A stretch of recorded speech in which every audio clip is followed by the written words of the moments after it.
it's Brendan with Voodoo Forge, and today I'm going to make some blacksmith twisting wrenches. How do you make a blacksmith twisting wrench? Well, you destroy a vintage wrench to do it. Well, you don't have to, but that's how we're going to do it. If you want to know what kind of wrenches I'm making these out of, the name brands and everything, I'll tell you at the end of the video. Ooh, I've never done this before. I've never baited a video. But yeah, I'll tell you at the end of the video. Where these came from is there's a big sale every year, the first weekend in August, which is like the worst time to be outside in the state of Tennessee or Alabama or Kentucky. There's a thing called the 127 sale. It starts in Alabama and it runs through Tennessee, Kentucky. It goes all the way to Michigan. I don't imagine it's a good time to be outside anywhere along this entire sale. But it's supposed to be the first weekend. Actually starts like a week before. I went this year, took my nephew. He's looking for some stuff. I'm always looking for some stuff. And I got these wrenches, and I paid no more than $5 a piece for these wrenches along the 127 sale. So let's make some twisting wrenches. These are our starting wrenches. Got a 9-inch auto wrench, got a 10-inch auto wrench, got a 10-inch monkey wrench, and then a 8-inch crescent wrench. I really like the auto wrenches and the monkey wrenches for twisting wrenches, but you can use a crescent wrench. You can use anything you can get a grip on. What I don't like is pipe wrenches. And I know a lot of people use these for bending wrenches, but I don't like them because of the teeth. If you're twisting something where you're actually putting the wrench, it's not going to be part of what you're making, so you're not doing something decorative. Maybe you're twisting some Damascus or something like that. A pipe wrench would be fine, but if you're doing something decorative like a railing or a fire poker or something where you're putting the wrench is actually going to be part of it, you don't want to use this because these teeth will put big grippy marks on what you're twisting. So this is our starting material. I've also scoured my endless scrap pile and come up with suitable material to make the handles on each of these. And since we're not animals, we're going to do a little bit of forging on these to at least give you a way to hang it up, maybe make it easier to grip. I don't know. It'll be crazy. Let's find out.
And just for fun, I'm going to use a twisting wrench to help make the handle for this twisting wrench.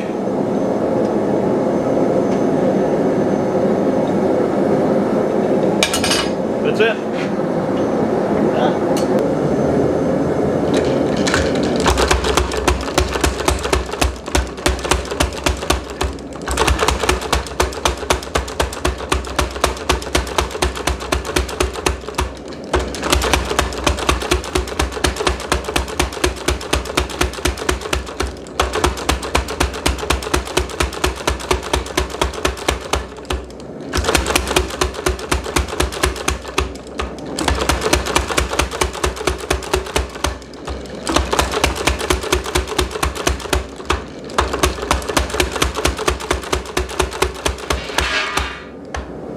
The hell was that?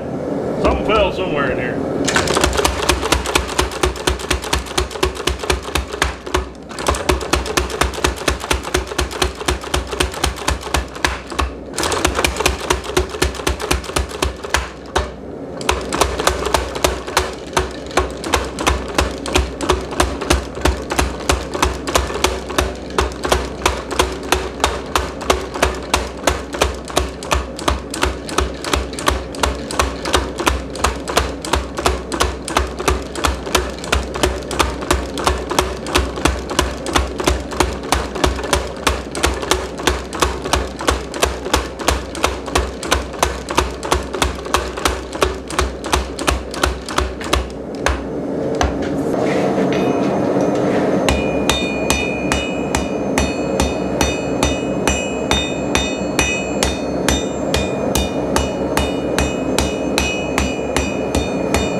Forged out our twisting wrench handles. Now we need to clean up the handles, clean up the wrenches, and get them ready for welding.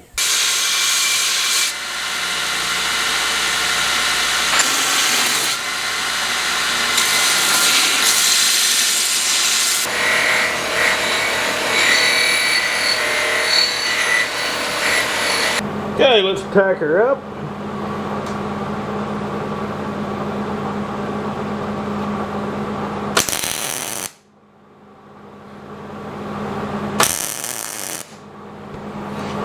Oh, still looks straight. That still looks straight. Let's weld her.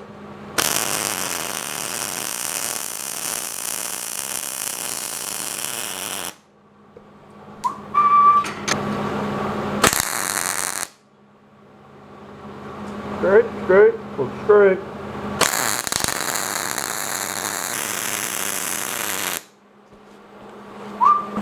Just to point out that the mess around my bandsaw is not necessarily mess. Everything I've been using to prop these things up to weld on them has come from the mess beneath my bandsaw. This is actually the rat tail off of a file where we made Jewel her chipping hammer. But I'm gonna keep that around because it's perfect. This is a piece of scrap, you know, just different kind of scrap you can use to prop things up when you're welding to kind of get them in position.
Here are our completed twists. This was a 1/4 inch twist. This will be a letter opener, but nice, even. I had an even heat throughout it, and that's why it's a good looking twist. You can see the next one also pretty good, even twist. It's going to be a hook, so I put the twist in a different spot. It's supposed to not be in the middle. Now the fun one here, sorry, I know my moving the camera around is a little off. Now this one, if you look, you see how wide or like how wide the gaps are in the twist at the top. That's because I went around 2 full turns, and as it was cooling, that was a different temperature than when this twisted. So it twisted at a different rate and made the twist look different. That is not an effect you want. Now, I think that'll still make a cool hook and somebody will still buy it, but that's not ideal. That's not what you're going for. And then this twist over here is nice and even. Now, y'all, I really prefer the auto type wrench for twisting wrenches. It's got good narrow jaws. It can get into some interesting places and twist real well. But out of this batch of twisting wrenches, this one's got to be my favorite. And it's because this scroll right here reminds me of a twisting wrench that my mentor, Dan Goosetree, had. And I'll try to put a picture of him in here with it. But that's Dano. And anyway, this reminds me of him. So this is my favorite. So also, somebody might bring it up. There are some very easy ways to make fixed twisting wrenches out of square stock where you bend it. Let's draw it. I'm gonna draw it.